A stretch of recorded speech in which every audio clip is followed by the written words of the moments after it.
Oma dan opa, ibu dan bapak, saudara-saudari, suster, teman-teman muda serta anak-anakku yang terkasih.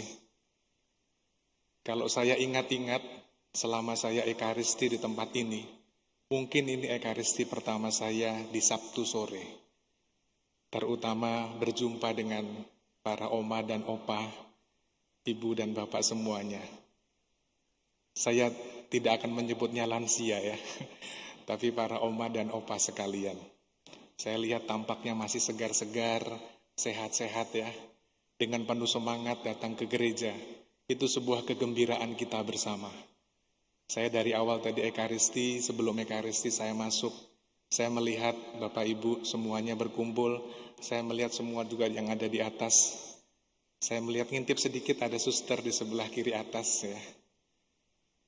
Semuanya hadir dalam keadaan sehat, baik juga bapak ibu, oma opa yang mungkin mengikuti secara live streaming dari rumah. Saya juga berharap semoga semuanya dalam keadaan sehat.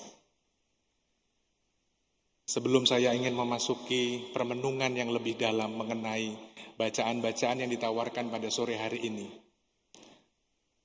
coba kita kembali flashback, ya, kita mundur sedikit. Pengalaman oma dan opa atau ibu dan bapak yang sudah berkeluarga, ketika masih pacaran, ya, pasti rasa sayangnya ya, antara laki-laki dan perempuan, oma dan opa, pasti rasa sayangnya luar biasa, ya. Lalu beranjak mengambil keputusan untuk hidup rumah tangga, menikah. Lalu saya mau tanya khususnya kepada para oma dan para ibu yang ada di sini ya, baik di sini maupun yang ada di atas atau juga yang ada di rumah. Setelah sekian tahun menikah, apakah masih mencintai suaminya? Masih, saya dengar tadi masih. Masih. Hal yang sama saya tanyakan juga kepada para opa, para bapak. Ini mau mendengar nih kayaknya nih, para istri dan para omanya mau mendengar di jawabannya apa ya. Apakah para bapak, para opa setelah sekian tahun menikah masih mencintai atau menyayangi istrinya atau omanya sebagai pasangan? Masih, yang jawab Rodiakon. Masih katanya. Mungkin bukan hanya sebatas suami dan istri ya, tetapi juga bisa dengan anak-anak. Anak-anak juga bisa mencintai orang tua. Oma dan opa bisa mencintai cucunya. Relasi cinta dan kasih yang ada di dalam keluarga, moga-moga ini bisa menjadi kekuatan. Tak jarang dalam situasi kita pandemi COVID-19 ini, di satu sisi pengalaman yang lain mengungkapkan bahwa ini menjadi kesempatan bagi para keluarga dan juga kami yang hidup dalam komunitas sering berjumpa secara intens, sering berjumpa di dalam kebersamaan. Dan itu membahagiakan.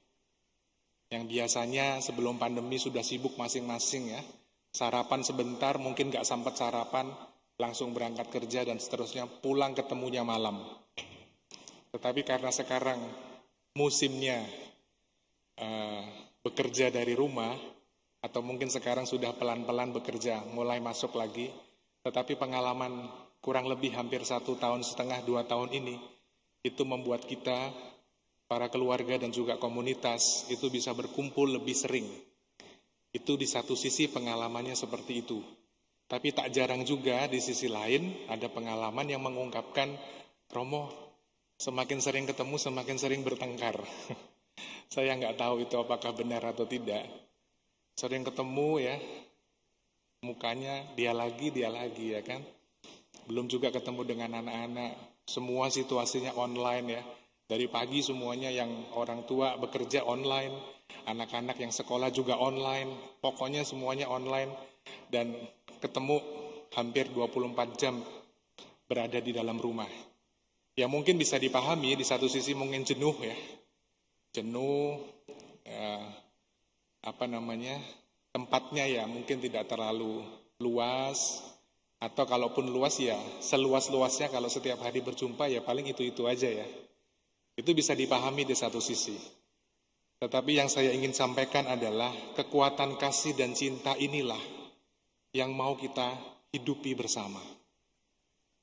Tanpa kasih, tanpa cinta, tak mungkin satu di antara kita, apalagi di dalam hidup keluarga, itu bisa saling menyatukan kebersamaan, saling menyatukan ikatan cinta, baik suami dan istri, ada oma dan opa mungkin yang ada di rumah, atau juga ada anak-anak, ada cucu, juga dengan asisten rumah tangga, sanak saudara, keponakan, menantu, mertua, siapapun.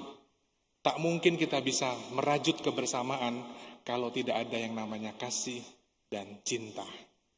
Sebagaimana juga yang disampaikan di dalam bacaan Injil, Tuhan Yesus dalam perintahnya, ditanya tadi, hukum Taurat, perintah mana yang paling utama? Salah satu yang favorit yang sering kali kita dengar, moga-moga tidak hanya dihafal, tetapi sungguh-sungguh itu menjadi permenungan di dalam kehidupan kita. Dikatakan di sana dengan jelas, kasihilah Tuhan Allahmu dengan segenap hati, dengan segenap jiwa, dengan segenap akal budi, dan dengan segenap kekuatan. Dan perintah yang kedua adalah, kasihilah sesamamu seperti dirimu sendiri. Perintahnya sudah jelas. Di dalam bacaan pertama kitab Ulangan juga mengatakan hal yang sama. Diulang 2 kali sebagai sebuah penegasan di dalam kehidupan beriman kita. Kalau kita bicara mengenai kasih, itulah dasar hidup beriman kita. Pertanyaannya sekarang, mengapa kita mesti mengasihi Allah? Apakah Allah butuh dikasihi oleh kita umat manusia? Tentu jawabannya bermacam-macam. Tapi satu jawaban yang pasti, dan akan saya tawarkan kepada Bapak Ibu semua, mengapa kita mengasihi Allah? Karena yang mesti kita ingat adalah, Allah sudah lebih dahulu mengasihi kita umatnya, melalui sengsara, wafat, dan kebangkitannya. Karena sengsara, wafat, dan kebangkitannya, dosa-dosa kita ditebus. Karena Allah lah yang memulai karya yang baik, memulai cinta kasihnya kepada kita manusia, maka sudah layak dan sepantasnya kita manusia juga diundang untuk mengasihi Allah. Tentu kasih itu kita wujudkan kepada Allah, kita nyatakan saya mengasihi Tuhan Yesus melalui berbagai macam cara. Tetapi kasih itu perwujudannya hanya mungkin terjadi kalau kita juga mengasihi sesama kita. Tak mungkin kita mengasihi Allah di saat yang bersamaan kita membenci sesama kita. Tak mungkin kita mengungkapkan bahwa saya mengasihi Tuhan Yesus, tetapi di saat yang bersamaan kita mengasingkan atau menolak sesama kita. Maka dua-duanya ini harus berjalan dengan beriringan.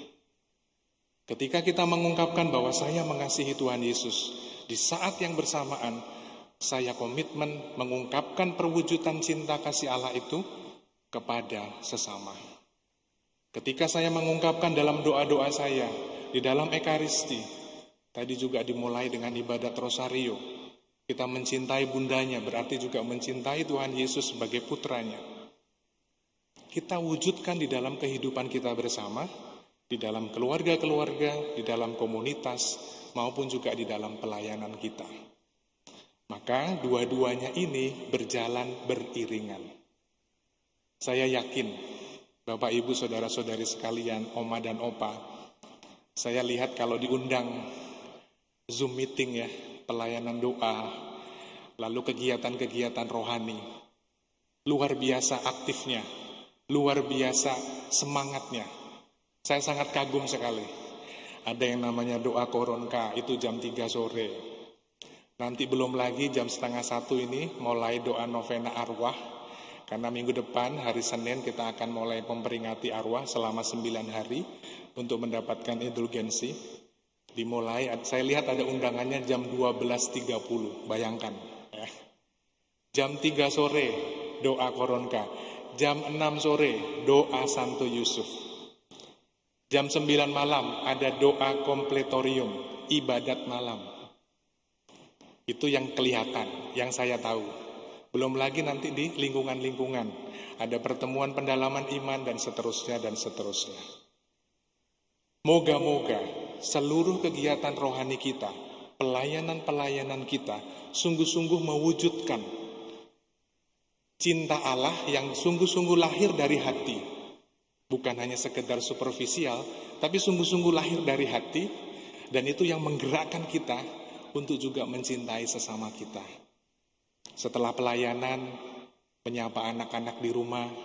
Setelah pelayanan, misalnya membuatkan sesuatu yang segar untuk suaminya, untuk oma dan opa, dan lain sebagainya. Banyak cara-cara sederhana, jalan-jalan kreatif yang bisa kita lakukan untuk mewujudkan ungkapan cinta kita kepada Allah. Jangan sampai kita hanya lip service mengatakan bahwa kita cinta kepada Allah, tetapi di balik itu kita belum mewujudkan cinta kita kepada Tuhan Yesus melalui sesama kita. Maka saya ingin mengajak Bapak Ibu semua, ada satu kutipan lagu, sederhana tetapi ini sungguh-sungguh kalau kita hayati, kalau kita hidupi, bawa dan resapkan di dalam hati, pasti semuanya sudah tahu lagunya. Saya bawa contekan supaya tadi takut salah ya. Kita sama-sama menyanyikan lagu ini ya. Mengasihi lebih sungguh, mengasihi lebih sungguh.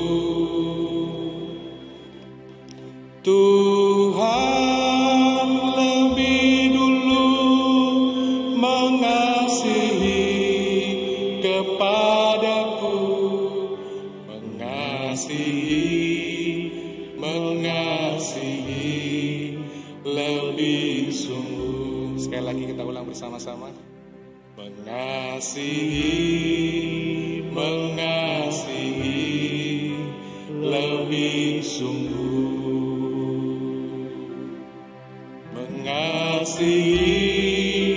mengasihi lebih sungguh. Tuhan lebih dulu mengasihi kepadaku, mengasihi lebih sungguh. Diganti mencintai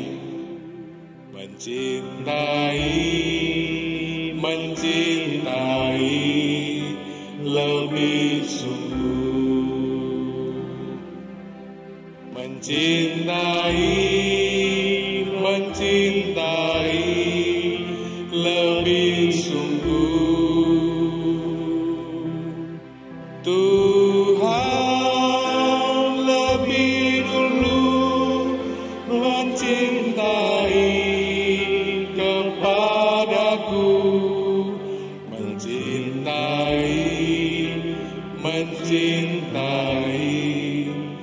lebih sungguh.